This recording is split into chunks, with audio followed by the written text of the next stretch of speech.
ডিম ভুনা তো অনেক খেয়েছো বন্ধুরা, কিন্তু এই মজার ডিম ভুনাটা আজকে তোমাদের সঙ্গে শেয়ার করলাম। আর এই পদ্ধতিতে রান্না করে এই ডিমই খেয়ে দেখবে, কী যে অসাধারণ লাগে কি আর বলবো বন্ধুরা।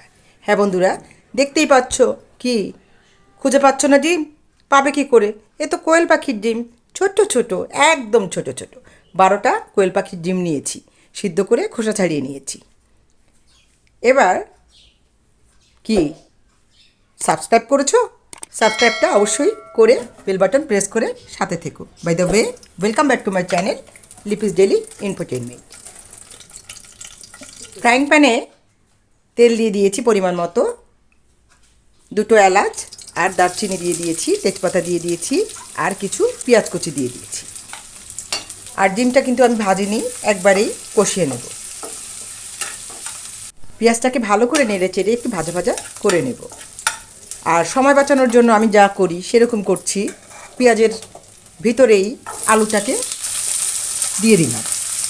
আলুগুলোকে কিউব কিউব করে ছোটো ছোটো করে কেটে রেখেছিলাম। আর সামান্য লবণ দিয়ে দিলাম, দিয়ে ভালো করে আরও কিছুক্ষণ সময় ধরে নেড়ে চেড়ে ভেজে নেব। লবণ দেওয়ার অর্থ আলুটা যেন তাড়াতাড়ি কুক হয়ে যায়।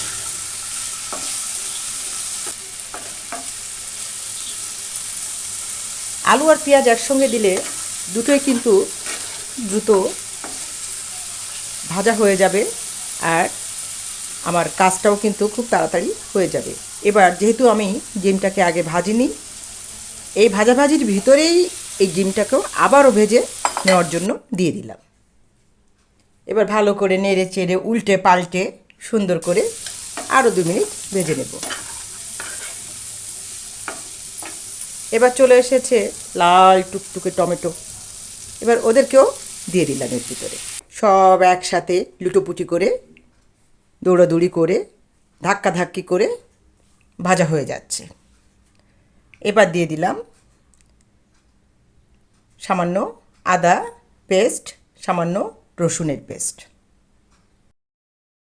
সামান্য জিরা দিয়ে দিচ্ছি।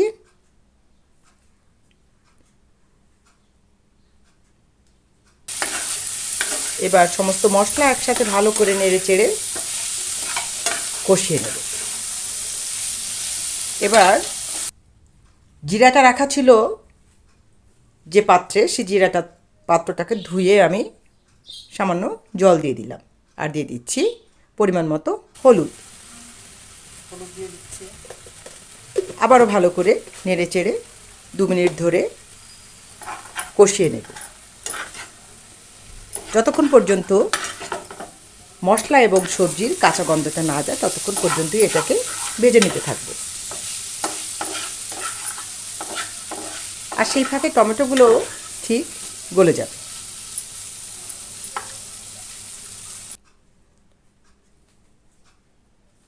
ডিম ভুনা অনেকভাবেই অনেকে খেয়ে থাকো, আজকে আমি যেভাবে করলাম এভাবে খেয়ে দেখো, নিশ্চয়ই ভালো লাগবে। কথা বলতে বলতে দেখো পরিমাণ মতো জল দিয়ে দিচ্ছি। আর যেহেতু ভুনা করব তাই খুব বেশি জল দিব না। আর আলুটাকেও অনেকক্ষণ ধরে কষাচ্ছি, তাই এটা গলে যাবে তাড়াতাড়ি, এটাই স্বাভাবিক, তাই জল কম দিলেও অসুবিধে নেই। আর দিয়ে দিলাম লাল লঙ্কার গুঁড়ো আর সামান্য ধনিয়া গুঁড়ো।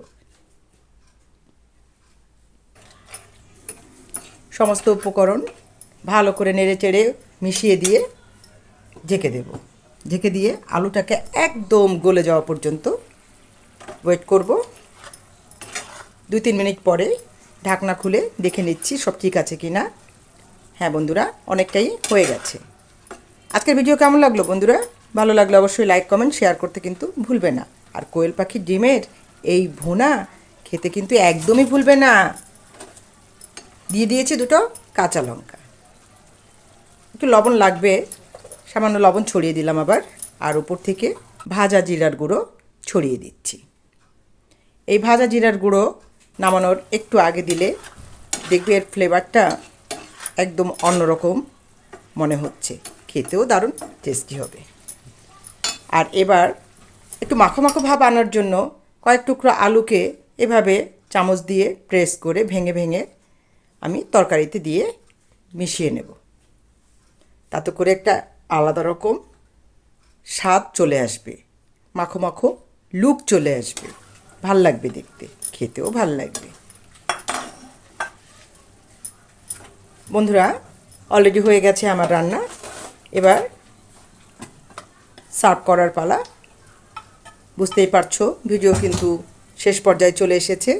ভালো লাগলে অবশ্যই আবারও বলছি লাইক কমেন্ট শেয়ার করো। আর যে সকল বন্ধুরা এখনও সাবস্ক্রাইব করেই উঠতে পারোনি তাদেরকে আবারও বলছি সাবস্ক্রাইব করে বেল বাটন প্রেস করে আমার সাথে থাকবে, ঠিক আছে? আজকে এই পর্যন্তই। পরবর্তী পর্যায়ে আবার চলে আসবো নতুন কোনো ভিডিও নিয়ে। সেই পর্যন্ত ভালো থেকো সবাই, টাটা।